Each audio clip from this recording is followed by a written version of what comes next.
بسم اللہ الرحمن الرحیم۔ یہ قسط یوجین روگن کی کتاب تحقیقی نوٹ کے آخری ابواب اور ڈاکٹر اسلابی کی کتاب سلطنت عثمانیہ کے تجزیاتی مطالعے پر مبنی ہے۔ 1919 عیسوی کا سال عثمانی تاریخ کا وہ سنگین ترین سال تھا جب دشمن کی لالچ اپنی انتہا کو پہنچ چکی تھی۔ یوجین روگن اپنی کتاب میں بیان کرتا ہے کہ جنگ عظیم ختم ہونے کے بعد فاتح طاقتیں اب صرف مفتوحہ عرب علاقوں پر مطمئن نہیں تھیں، بلکہ وہ اس انادولو آپس میں بانٹنے کا منصوبہ بنا چکی تھی جو صدیوں سے ترکوں کا آخری قلعہ اور گھر تھا۔ اس کو اناتولیا بھی کہا جاتا ہے اور انادولو بھی کہا جاتا ہے۔ تاریخ کا وہ ہولناک منظر 15 مئی 1919 کو سامنے آیا جب برطانوی حمایت یافتہ یونانی افواج کے ساحل پر قدم رکھا۔ ڈاکٹر علی ازمیر محمد اسلابی لکھتے ہیں، یہ وہ لمحہ تھا جب ترک عوام کو احساس ہوا کہ اب صرف خلافت یا حکومت خطرے میں نہیں بلکہ ان کا اپنا وجود مٹنے والا ہے۔ استنبول کی کٹ پتلی حکومت نے دشمن کے سامنے گھٹنے ٹیک دیے تھے، لیکن اناتولیا کے پہاڑوں اور میدانوں میں ایک ایسی گوریلا جنگ شروع ہوئی جسے قوائے میلا کا نام دیا گیا۔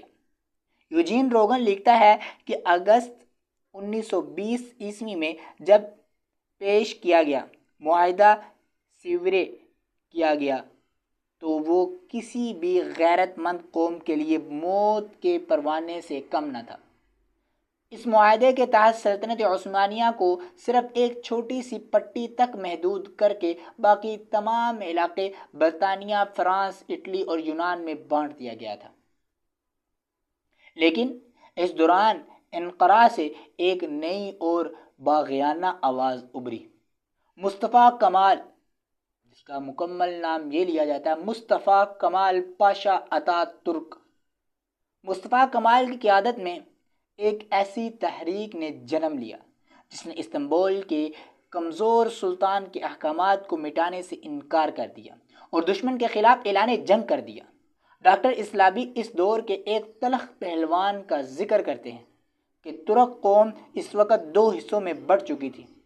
ایک طرف وہ تھے جو استنبول کے سلطان اور خلافت کے وفادار تھے، اور دوسری طرف وہ جو انقرہ کے قومی اسمبلی کے ساتھ کھڑے تھے۔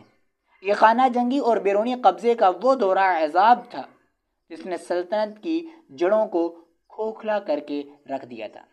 عام سپاہی جو کبھی 3 براعظموں کا فاتح تھا، اب یہ سوچنے پر مجبور تھا کہ وہ اپنی وفاداری کس کے سپرد کرے۔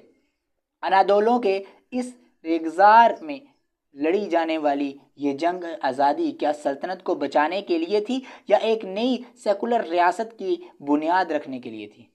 اور وہ خلافت جو 1300 سال سے مسلمانوں کا مرکز تھی، اس کے آخری لمحات کیسے گزرے؟ اس عظیم لمحے کا آخری باب اگلی قسط میں انشاءاللہ العزیز